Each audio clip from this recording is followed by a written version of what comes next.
All right, so we'll get started here today. Thank you all for coming, and a big thank you to Sahani for coming and joining us today so early in the morning there in Australia.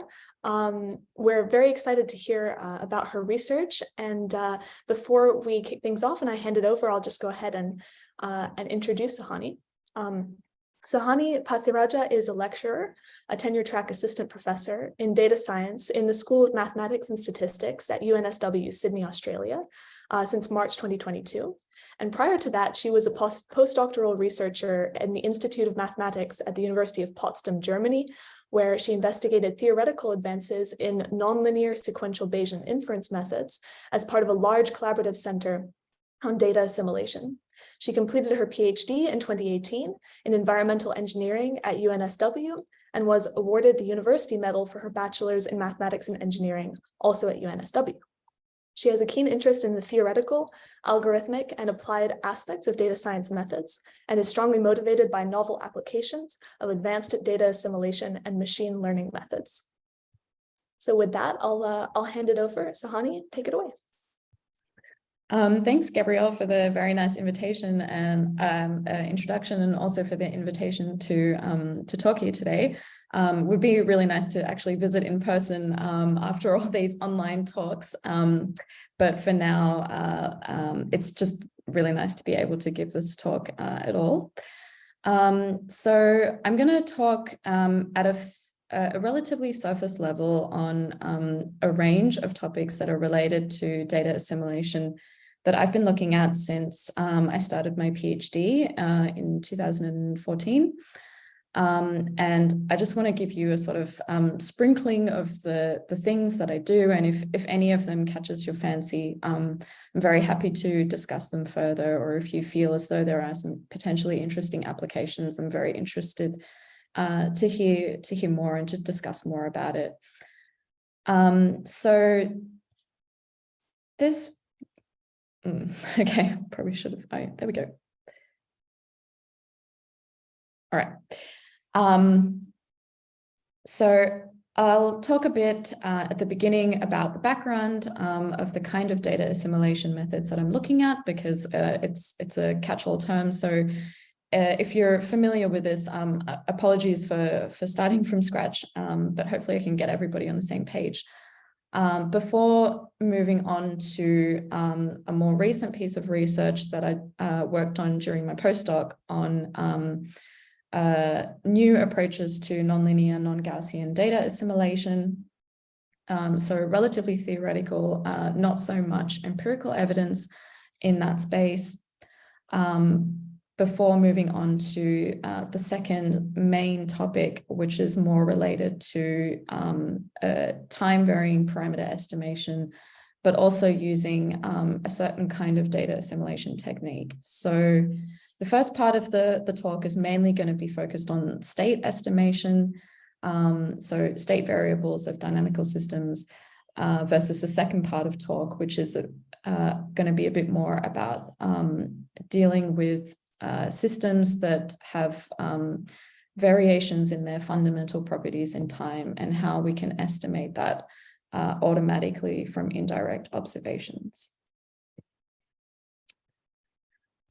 So everything that I'll present here today is joint work with some lovely collaborators. The first part being with Sebastian and Willem from Germany, where I did my postdoc, and the second part with my PhD supervisors, Ashish Sharma and Lucy Marshall, as well as Hamid Moradkhani from the University of Alabama, who was a nice collaborator during my PhD.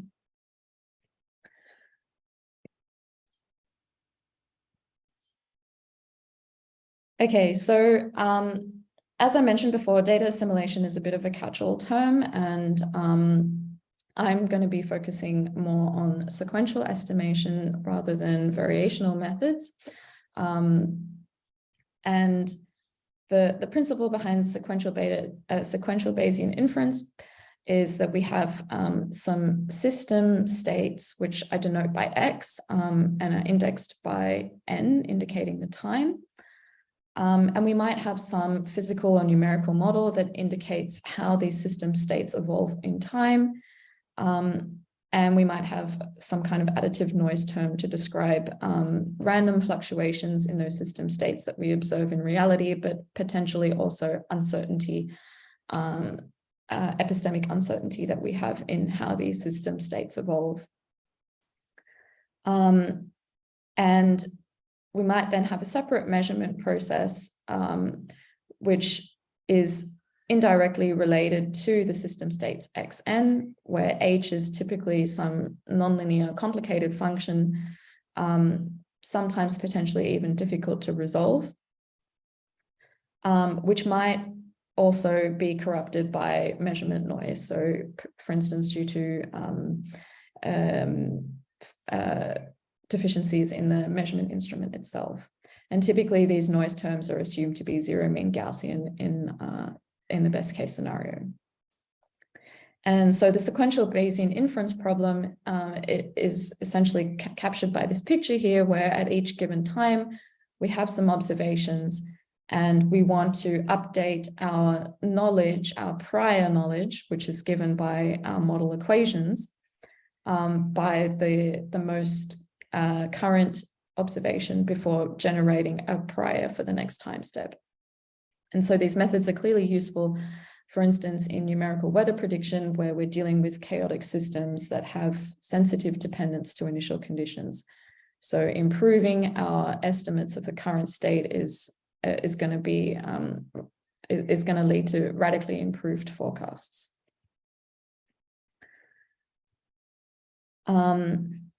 And so mathematically, what this means is that we're estimating via Bayes' theorem the so-called posterior distribution of the hidden state xn, given all of the observations until the current time. So that's what this notation here means. And our likelihood function is determined entirely by our assumed measurement process. And our prior distribution is constructed using our assumed model dynamics and our posterior from the previous time step.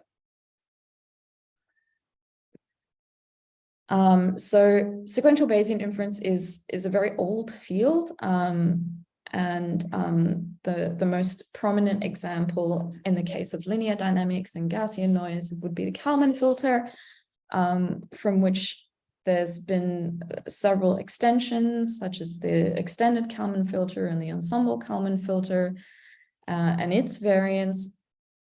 And these extensions offer a nice practical solution, particularly for high-dimensional systems, but we know that they're not consistent when we have nonlinear models and non-Gaussian noise processes or non-Gaussian initial conditions. And so there's always a quest to improve on the algorithms that we have. And currently there's no real silver bullet, although ensemble Kalman methods are extremely popular because they provide good approximations and are scalable as well. So various wide-ranging applications in which data assimilation or filtering techniques can be useful. So I talked a bit about weather forecasting and why weather forecasting benefits so much from data assimilation, but also has applications in robotics and autonomous driving, typically known as simultaneous localization and mapping. So this here is a bit of a parameter and state estimation problem. And more recently, it's becoming popular in biomedical applications as well. So fundamentally, this is very similar to a traditional fluid dynamics problem that you would encounter in numerical weather prediction. But there are fundamental challenges that are quite different to numerical weather prediction. The main issue being in quantifying the geometry or the model domain, and the uncertainties that go with that. So I'm currently working with a few PhD students on improving intracranial aneurysm rupture prediction using data assimilation.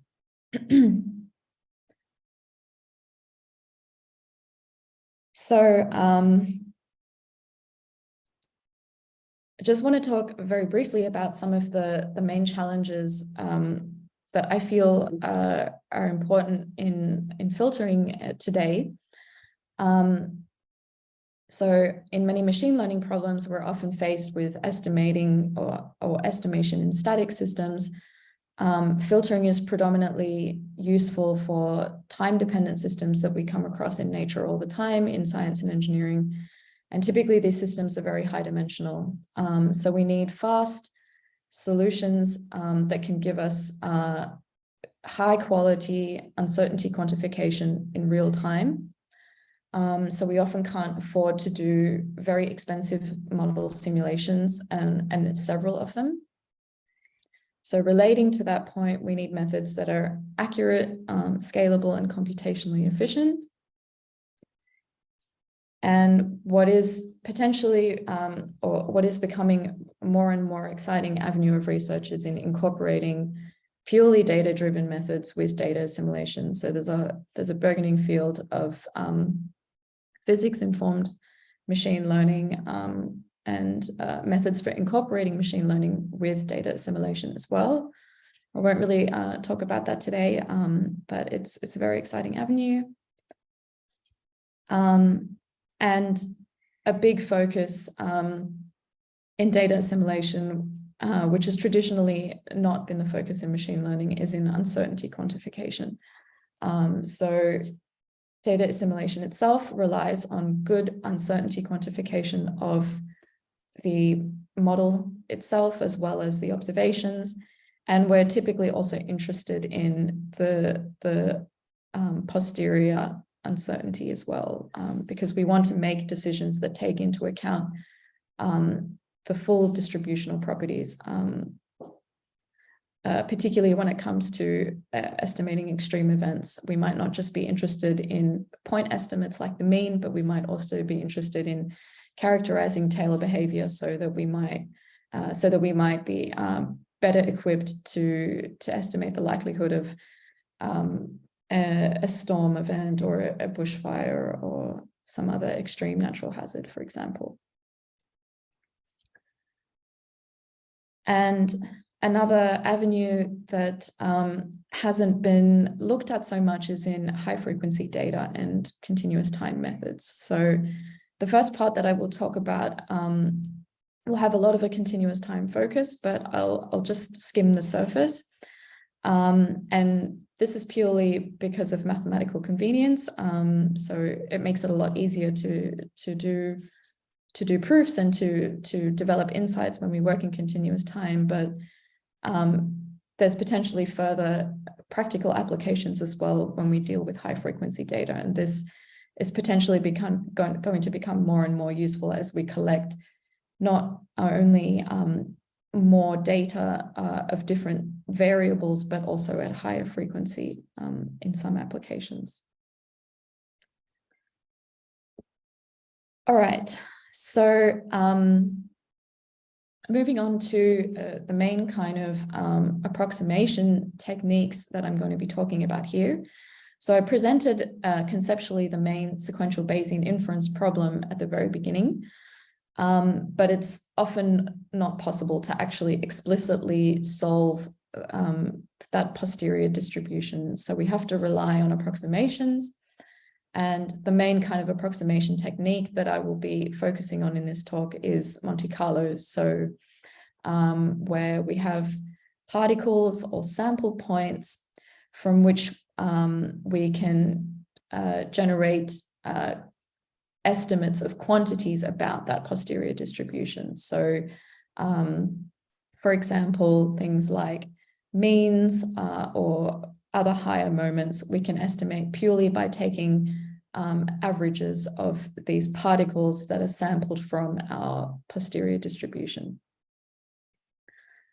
So sequential Monte Carlo has been a conceptually very nice technique for sequential Bayesian inference. at a very high level, it simply relies on generating samples from the posterior in a certain way, combined with what we call weights, which are then used to estimate these expectation quantities as one would do in traditional Monte Carlo.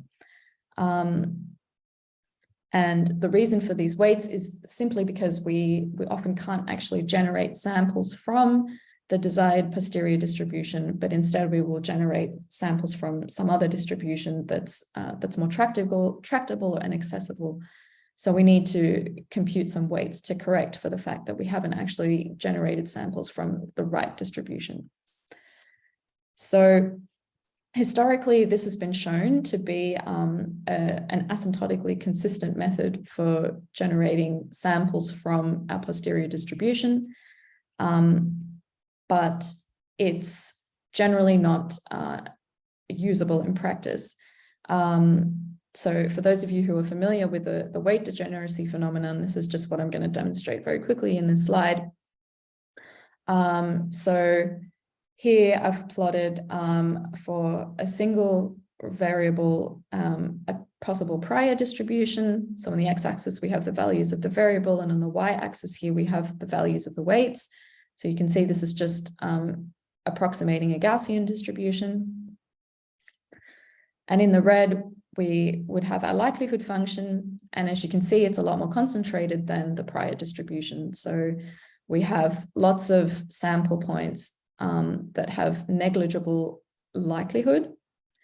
And so the posterior is going to be heavily driven by this likelihood function, which is indeed what happens. So this blue is now how is an estimate of the posterior distribution. And the main point is that the position of the particles themselves haven't been changed. It's simply the weights. So the height of these stem lines. And what you can see is that compared to the prior distribution, many of these particles now have essentially almost zero weight.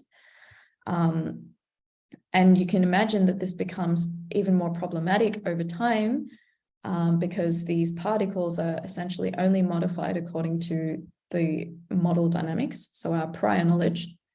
And if we have much more certain or much more concentrated likelihoods, we're essentially going to keep killing off these particles till only one or very few of the particles are actually contributing to informing the posterior.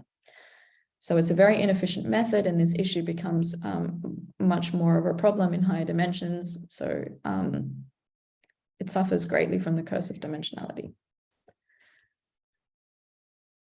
So in the realm of interacting particle methods for data assimilation, we typically tend to have two competing approaches, the first being sequential Monte Carlo, which, as I discussed, suffers from the curse of dimensionality and due to this weight degeneracy issue, but it's advantageous because we know that it's asymptotically consistent. So if we had infinitely many particles, we would be able to generate samples from the true posterior distribution. On the other hand, we have ensemble-Kalman type methods, which are an extension of the basic Kalman filter, which we know is the optimal solution when we have linear model dynamics and linear observation operators and Gaussian noise processes. So this essentially involves treating each of the particles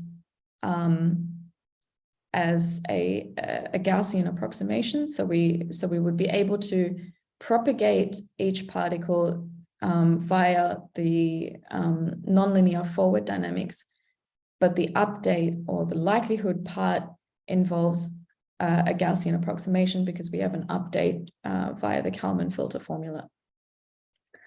And so conceptually what this means is that even if we were to increase the number of particles to infinity, we would never be generating samples from our true posterior distribution because of this Gaussian approximation. Nevertheless, it tends to provide good approximations in several nonlinear applications, and it's computationally robust even when the number of particles is significantly less than the dimension of the state space, or the hidden state space, potentially because the actual problem evolves on a much lower dimensional manifold. So there has been a line of research over the last 10 years or so that tries to combine the benefits of ensemble Kalman filters and sequential Monte Carlo. So one of the reasons ensemble Kalman filters are thought to perform quite well computationally is because, unlike sequential Monte Carlo, the particles are propagated in space when incorporating the observation information. So we tend not to have as much of this weight degeneracy issue, first of all, because ensemble Kalman filters don't rely on weights. And second of all, because the particles are actually moved towards regions of higher probability. As you can see here, as these particles are moved closer towards the observation, versus in sequential Monte Carlo, where the particles essentially become uninformative when the weights go to zero. So these methods aim to maintain the structure of ensemble Kalman filters, but the asymptotic consistency of sequential Monte Carlo methods. So there was a few lines of independent research over the last 10 years that sort of used these conceptual ideas, but were never really understood as coming from the same class of methods. And so we decided to term these control type particle filters, with the main structure being that we have some kind of control term that modifies the positions of these particles in such a way that we can guarantee that they are samples from the true posterior. So that's the fundamental structure of the kinds of data assimilation methods that I'm going to be focusing on in the first part of the talk.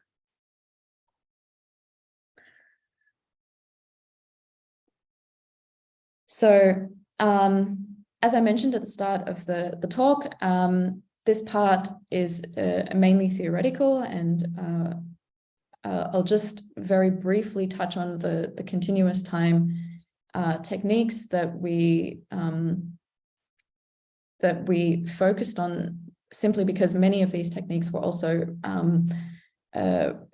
presented in continuous time as well. So the standard continuous time model that we would consider is just a continuous time form of what we saw earlier on in the talk. We have what's called an iter SDE with some drift process, and typically a Wiener process, so Brownian increments. And we have a measurement process that's also indirectly related to the hidden states X hat, and also evolves according to some kind of Brownian SDE. And as before, the goal is to estimate the probability of this hidden state at any given time, given all of the information that we have up until that time.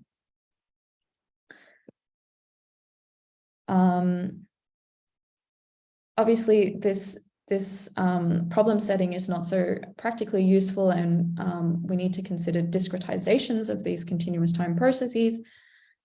So a common problem setting that's considered is this continuous discrete time setting, where we have a continuous time model that forms our prior knowledge, but we have measurements that we physically observe only in discrete time, according to this model here, which is essentially exactly the same as what I presented at the very beginning, where we have some nonlinear function that relates our observations to the hidden states plus some Gaussian noise. And this measurement process can be seen as simply an Euler-Maruyama discretization of this continuous time process that I presented earlier. but it's not the only way of discretizing this SDE. So an alternative way of discretizing this SDE is via what's called piecewise smooth approximations. The main difference being that in this Euler-Maruyama approximation, we assume that these measurements are constant over the time interval. So it's a piecewise constant approximation, whereas in the piecewise smooth approximation, we have no discontinuities between the time intervals. So this is just one example. It's a linear interpolation between time points, but there are many other possibilities, and they potentially have different computational implications. But just to start off with, we just considered these two fairly basic discretizations. And so when we wanted to study this class of control-based particle filters, we wanted to essentially systematically define what the corresponding dynamical process for these particles would look like under these different discretization schemes. So with this smooth approximation to the observation process, it's possible to construct a stochastic process for the particles that essentially evolves on a single time scale. So we get this nice, elegant formula where the first part corresponds to the model dynamics, and this control term corresponds to some modification to account for the observations. So the probability distribution of this process at some time t will be equivalent to this posterior probability that I talked about before. So the probability of the hidden states given all of the observations until the current time. Whereas with an Euler-Maruyama type discretization, one needs to consider a different form of the evolution of the particles. So we might have the particles evolving on one time scale according to our model dynamics, but then we would have to construct what's called a homotopy to incorporate the observations. So we have a separate process to incorporate the observations. So we have essentially two time scales to construct our posterior probability compared to when we have a smooth approximation. So the reason I'm talking about these two different approaches is that, as I mentioned earlier, there was sort of independent lines of research that looked at this problem, but not so much in a unified way and from very different perspectives. So I've just given a snapshot of some examples. So as you can see, some fundamental ideas going back to quite some time ago that essentially took different approaches to solving the same problem. So some of them considered the fully continuous time problem, that was the feedback particle filter, whereas others considered this continuous discrete time setting, but different discretization approaches. And it wasn't actually clear from the initial literature what kind of discretization they had considered and what kind of resulting processes were needed in the fully continuous time setting. So we wanted to study all of these techniques in a unified way. So yeah, this slide just sort of summarizes how different each of these control terms look. It's not important to know the details of all of these terms. It's simply there to demonstrate that on the surface, these filters all look quite different superficially. So what we wanted to understand is, how are these filters related? And if we were to convert them into a single problem setting, so for instance, continuous time under a smooth approximation, would they look the same or would they look different? And if they do look different, what are the computational implications of these differences? So I jumped ahead a little bit and explained our main aim, which is summarized in this table here. So we wanted to first, as I mentioned, fill in some of the gaps in this table. So we had some formulations that had been presented in the literature for very specific problem settings, and we wanted to then find the analogous forms that had been presented by other researchers. And the second main goal was to construct the continuous time limit. So if we were to start with this discrete time formulation of the observation process, what would the corresponding form look like in the continuous time setting? So all of these blue objects are essentially the gaps that we've filled in. And we mainly focused on this single timescale case. So going back to this form, we wanted to construct a formulation that involved a smooth approximation of the observation process, because then we could come up with a single timescale stochastic process that governs the evolution of the particles. But just bearing in mind that it is possible to convert from one to the other. It's just to help us to be able to see the links between the methods. So the point to note, I've skipped a lot of the details regarding the Kushner-Stratonovich equation and things like that. But the first point to note is that this formulation here, this very bare bones fundamental formulation, has potentially infinitely many solutions. So what I mean by that is that when we construct this stochastic process, the only condition we impose on it is that we want the probability distribution of this process at any given time to correspond to the true posterior.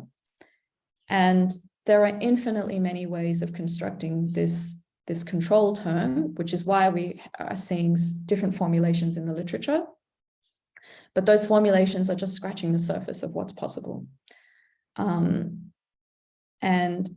so what we have constructed is a very general formulation for this process that describes all of the possible formulations that one could construct. So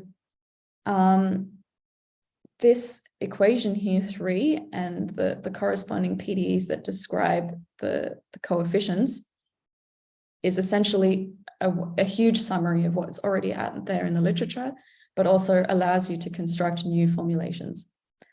So how do all of these different formulations arise?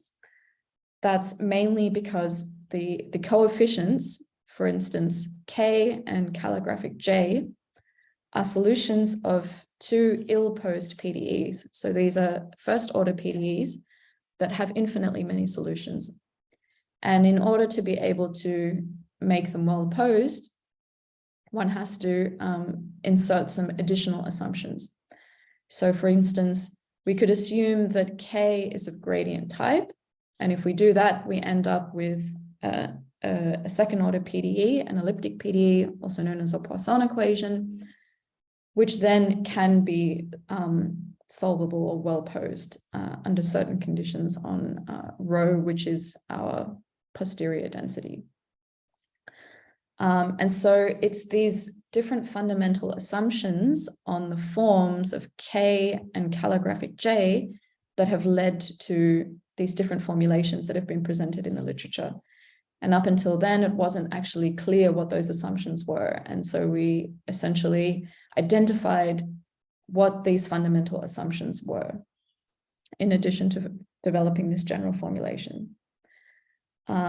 So anybody who's familiar with ensemble Kalman-Bucy filters might recognize that this first line here has the same form as an ensemble Kalman-Biusi filter.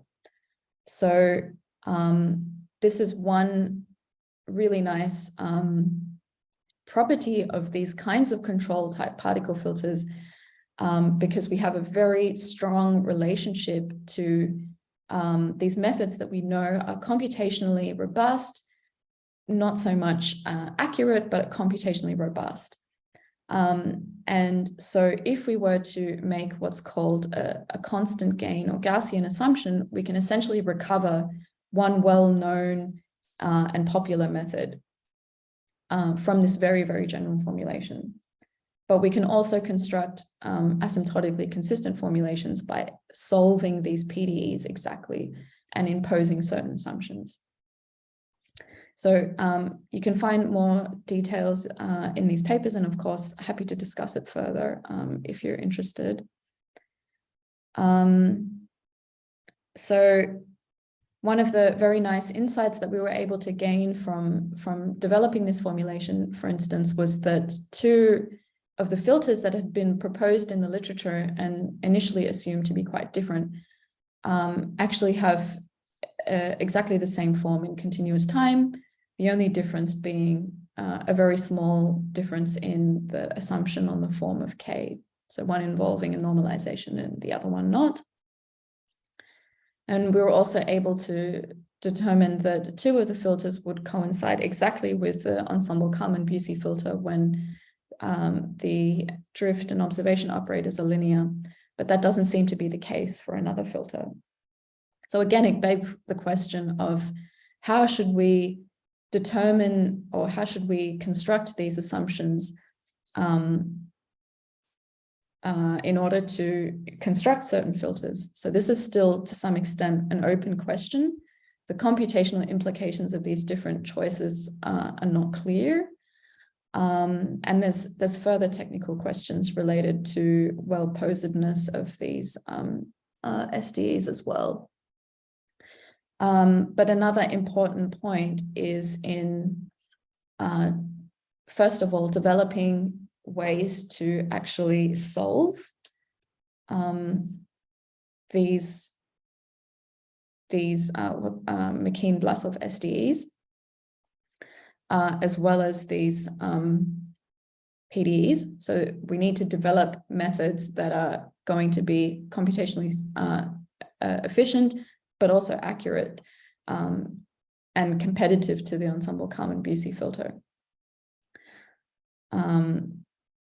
And so it's still very much at a theoretical level, but there has been a very promising application, a promising approximation that's been presented by the authors of the feedback particle filter back in 2020, which makes use of diffusion maps to generate a particle-based approximation to this elliptic PDE. I won't go into the details of the algorithm, but just mention that these kinds of approximations are being developed. And this one in particular is very nice because it provides a bridging to the ensemble Kalman-Biusi filter. So what I mean there is that this method depends on a tuning parameter. And if you let this tuning parameter go to infinity, then you can recover the ensemble Kalman-Biusi filter. So what this means in practice is that you can essentially bridge between a less accurate and a more accurate approximation as you see fit. I'll just present a toy example from their paper that shows the benefits of making use of this kind of feedback particle filter as opposed to an ensemble Kalman filter. So here we have a filtering problem that results in a bimodal posterior. And in the ensemble Kalman-Biusi filter, you can see, which is shown in the orange line, we end up with an almost Gaussian approximation to the true posterior, whereas the feedback particle filter very closely follows the true posterior. So we're able to recover non-Gaussian behavior much better than with an ensemble Kalman-Bucy filter, but there's still open questions in regards to whether this is still possible in high dimensions. So there's not been much empirical evidence as of yet. So I'm working with a PhD student at the moment on some moderate dimensional examples, and we have some promising results there, but there's still definitely not as much evidence as with the ensemble Kalman-Bucy filter for very high dimensional applications. So this is still an open area of research. And there's still definitely room for constructing more computationally efficient approximations. So these diffusion map-based approximations rely on solving a fixed point equation, which can be time consuming, but there are definitely ways to improve on that. So lots of potential for further research there. So I'm gonna, not sure how I'm going for time. Oh, wow. So I'm going to somewhat quickly go over the second part of the talk, which is going to be a very big change in direction. So this sort of reflects the change in direction that I've had in my research trajectory. I started off more in hydrology and then ended up going more into the mathematical theory. So it's going to be a bit of a juxtaposition, but similar sort of techniques. So talking about ensemble Kalman filtering, sequential estimation, but the focus now being more on parameter estimation rather than state estimation. So the motivation behind this work was primarily driven by systematic changes. So hydrologic modeling in particular has traditionally assumed that the properties of the system stay constant in time. So by properties of the system, I mean things like soil characteristics, topology, land cover, forcings, so atmospheric forcings, etc. And under this assumption, it's perfectly reasonable to calibrate a hydrologic model, so estimating the model parameters from a particular set of data, and then assuming that this calibrated model would then apply into the future. But as you can see in this example here, if we do this on a catchment that's essentially a rural catchment, but then this catchment undergoes some very rapid urbanization, which we're obviously seeing in many parts of the world, then we're going to see some very drastic changes to the rainfall runoff processes, and this model is no longer going to give us a good approximation of the hydrologic behavior of this catchment. And so this easy answer to this problem is, well, why don't you just recalibrate the model? And that's not always practical, particularly when you're doing large-scale modeling. And oftentimes we don't have good knowledge of what these changes are. They might not be so apparent as a drastic land cover change. And so we were interested in constructing a method that could automatically detect changes in the system properties from indirect observations like stream flow.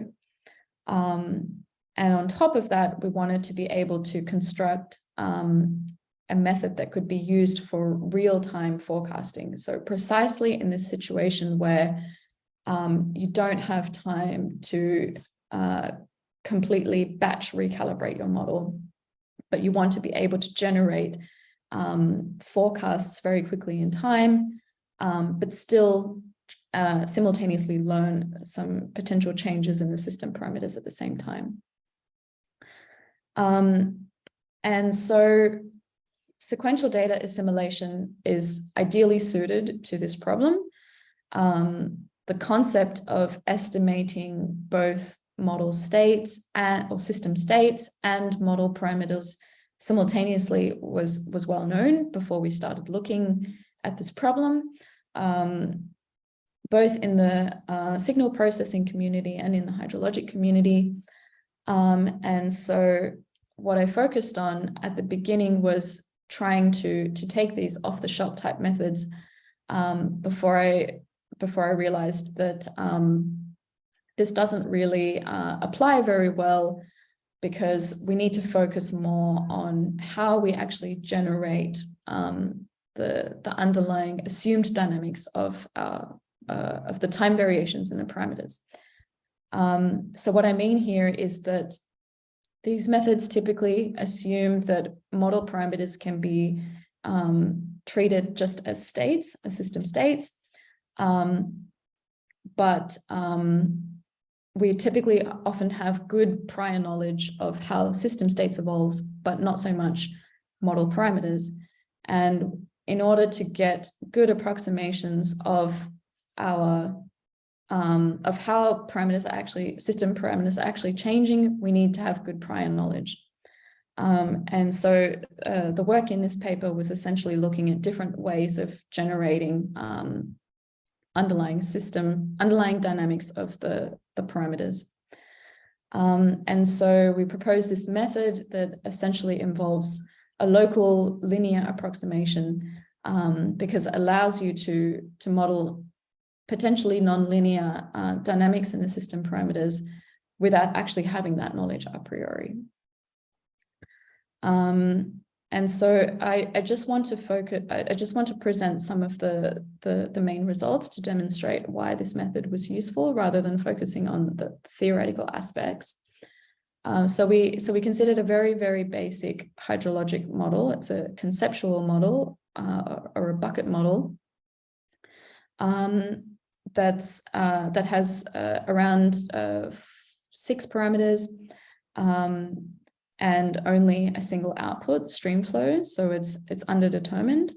So we have issues of parameter identifiability and observability. And we wanted to see what the uncertainties of these parameters look like when we apply this method that we developed in the previous slide. So we did that first synthetically to see how well the method would work. So synthetically meaning that we considered different types of parameter variations in time for this hydrologic model, and then generated some synthetic observations from this hydrologic model, and then essentially applied the assimilation algorithm to the synthetic data. And what we found was that the existing methods for dual state and parameter estimation were not suited to the situation where you had fluctuations, relatively high frequency fluctuations in the parameters. And what we proposed was much better at capturing these fluctuations. And so we then wanted to test that on a real study.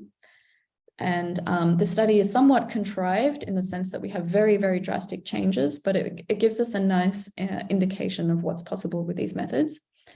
So we have 2 paired catchments that have undergone significant changes in land cover. So the first one has all of its land cover completely cleared, and in the second one we have roughly 50% of the land cleared. And these are very good candidate models for testing how the system properties change, because we have very little variation in the atmospheric conditions and the soil conditions. The only thing that's really changing is the land cover and potentially some minor variations in topography. And so all I want to demonstrate with this figure here is that after the clearing occurred, which happened very drastically, so not over a long period of time, but almost instantaneously, in both catchments, we had an increase in the annual runoff coefficient, as you would expect. So we had more, a greater percentage of the rainfall turning up as stream flow. And so we wanted to see if these time-varying parameter models would be able to detect these variations. And so this plot essentially shows on the left-hand side the parameters. So here what I've shown is this ensemble-Kalman filter-based method for estimating time-varying parameters applied on the catchment that has experienced no change versus the catchment that has experienced some changes. And the main point that I want to demonstrate is just that we do actually see some changes to the fundamental parameters that drive an increase in surface runoff. So that's this parameter here and also this parameter here. So we see a reduction in the loss of water to deep groundwater and an increase in a proportion going to surface runoff, which is entirely consistent with what we would expect, and also consistent with some separate observations that were not actually included in this study. And what's nice is that the method is able to also not detect spurious variations in the parameters in the catchment that experience no change. So obviously we have some uncertainty as indicated by these bands, and this uncertainty is probably underestimating the actual uncertainty that we have in these model parameters, but it's at least demonstrating that it's not these parameter variations are not entirely spurious.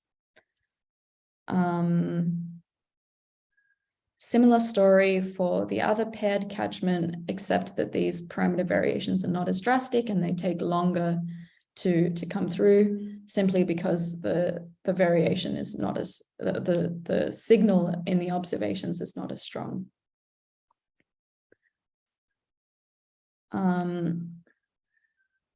So the reason this works so well is primarily because we have a very strong signal in the observations. So even though we have a highly underdetermined problem, we have a very strong signal in the observations. One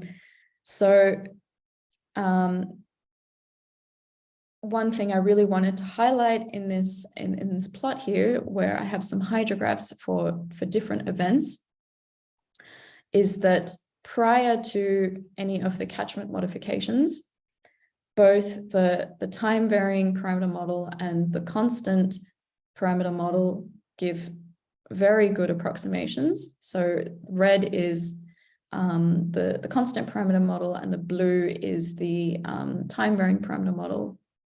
But you can see some very drastic changes in the last three hydrographs, which correspond to events that have happened after the land has been cleared.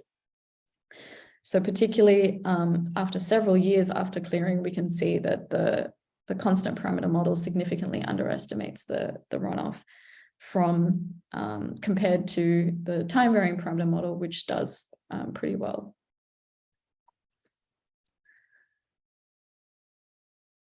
Okay.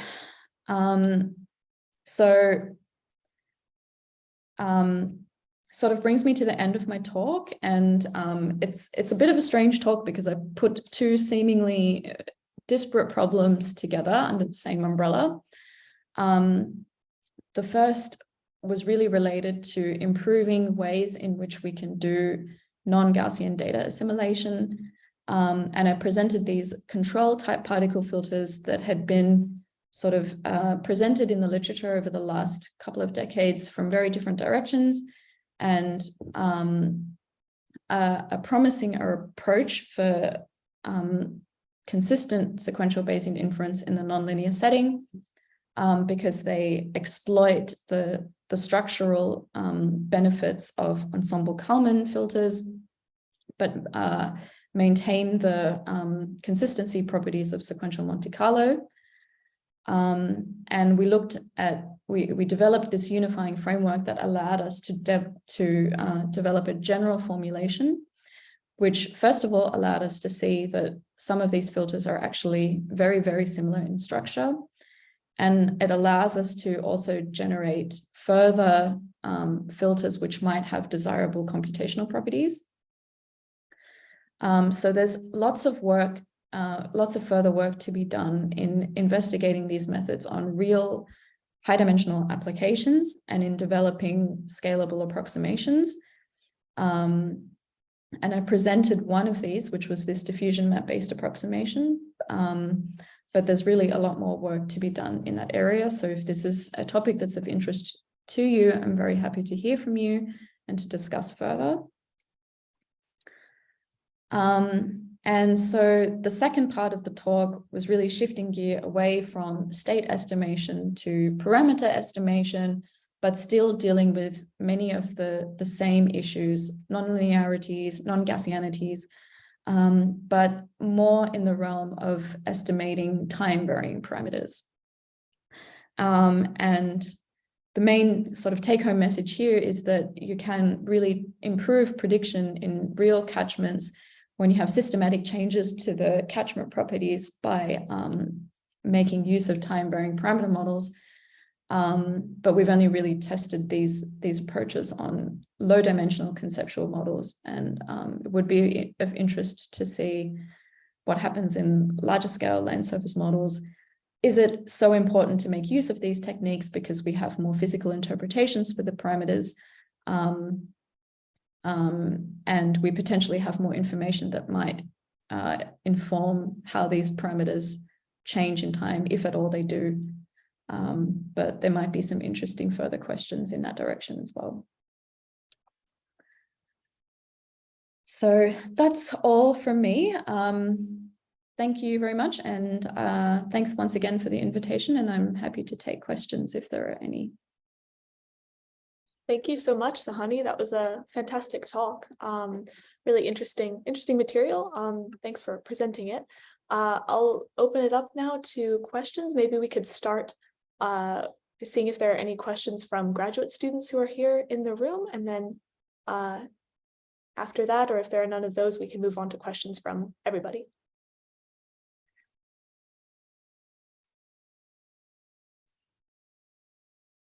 Okay, does anybody have a question? If you'd like to raise your hand. Okay, go ahead, Adrian. Hi, thank you so much, Sahani. I was curious about your bucket model, since I'm not a hydrologist, but I'm all of a sudden, our group is working with these. The observables in this case, are those the stream flow, and do you break it out into both base flow and then overland flow, or sorry, the sort of total flow, and also the precipitation and ET, and then the parameters? Looked like you had about half a dozen along with the unobservable states. I was just curious how that model is set up. Yeah, absolutely. So this was essentially the model structure. As you said correctly, the observables are stream flow, and we only actually observe total stream flow, which is some combination of base flow and surface runoff. But we don't actually have information on what proportion of that is base flow and what proportion of that is surface runoff. So that's something that has to be estimated by the model. Precipitation is also observed. So we have rainfall gauges. And I think in this study, the evapotranspiration was estimated. I have to double check that. It was a really long time ago. But in many cases, you might actually have some fairly good ET pan evaporation data. And yeah, as you mentioned, there were about 6 or so parameters that control how water moves through the system. So we essentially have 3 buckets. The first one is essentially representing the soil storage. So how water infiltrates into the soil, and then potentially how much is lost to deep groundwater. And then this bucket is essentially filled at some point conceptually. And then that excess is what gets converted into runoff. And the rest is basically just modifying how quickly or slowly this runoff appears at the catchment outlet. And so base flow would take longer to appear at the catchment outlet versus surface runoff. Right. So a quick question then follow-up. Thank you. given that then this model and the structure, how much data or how much model time do you need before you feel that you can get a decent estimate of the changing parameters? I mean, is that something that is one season or is it several years? So in this case, I might just show the raw data itself first. So this green line is essentially when the catchment was completely cleared. And so maybe we can just focus on the red and the blue lines. So the red line was for the catchment where there was no change, and the blue was when there was a change. So in this case, you can see almost within the order of probably even a year, we already start to see significant change in the catchment behavior, in the sense that we have a greater proportion of the rainfall being converted into stream flow. Whereas it takes a bit longer for the other catchment that had 50% of the land cleared. It's a bit difficult to say purely from this plot because at least in the first sort of 5 years or so, it's hard to tell how much of this is really just natural variation and how much of it is systematic change. But, you know, after about 10 years or so, it starts to become clearer that it is a systematic change. So I guess the short answer to that question is it depends a lot on how drastic the change is. In this case, it was possible to detect something very fast in the order of like months when there was a significant change, but when the change is not as drastic, it might take longer. And you might also have this situation where the catchment sort of naturally equilibrates over time as well. So great, thank you so much. That's great. Thanks for the question. Matti, did you have a question next? Yeah.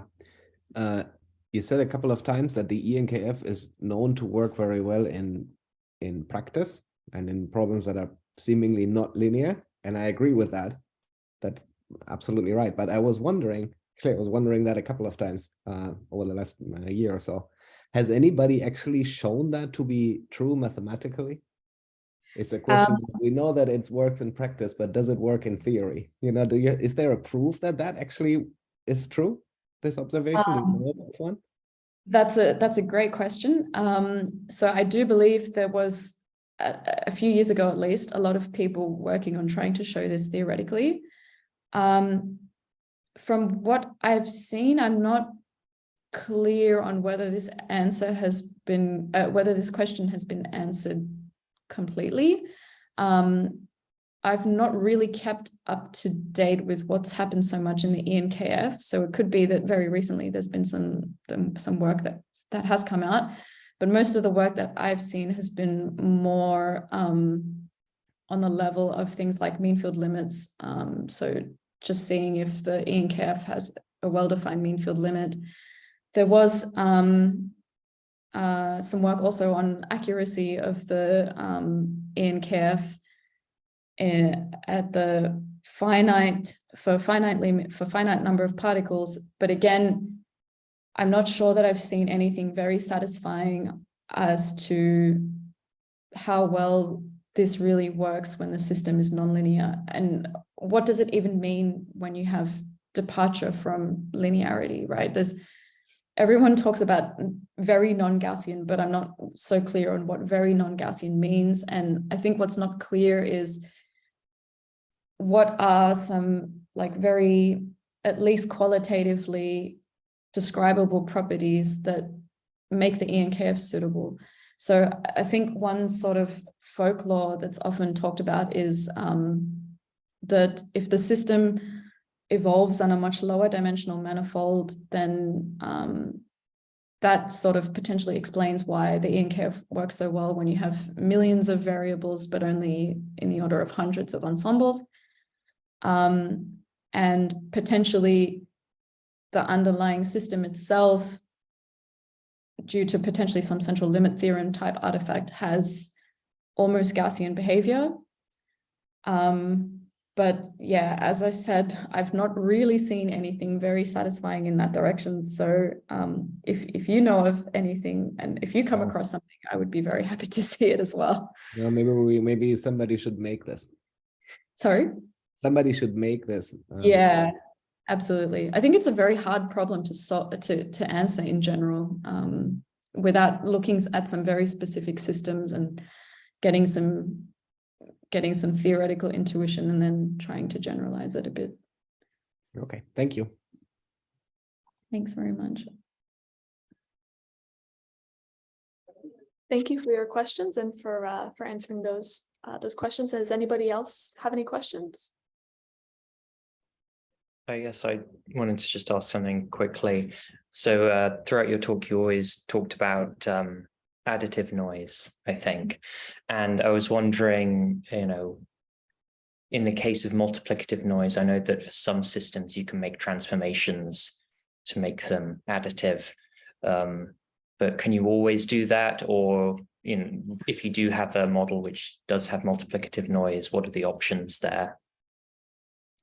Okay, so just to clarify, in the continuous time SD setting, my understanding of multiplicative noise is essentially when you have a diffusion coefficient that depends on the states. Is that what you mean? Yeah. I think, I'm not entirely sure on this. I think the model equations extend fairly trivially.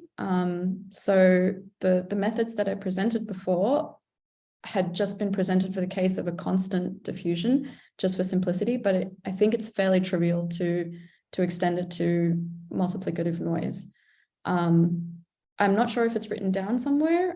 It might be, but I believe it's fairly trivial to write down what those equations are. I think the bigger issue is in how you would construct approximations. But conceptually, theoretically, I think it's fairly trivial to write down. All right, thanks. Yeah, very nice question. Thanks. Okay, thank you all very much. If there aren't any other, are there any other questions before we wrap up here? Okay, if no one has anything, then let's thank Sahani again very much for her time and for presenting today. And yeah, thank you very much. Thanks very much. Thanks, everyone. Bye.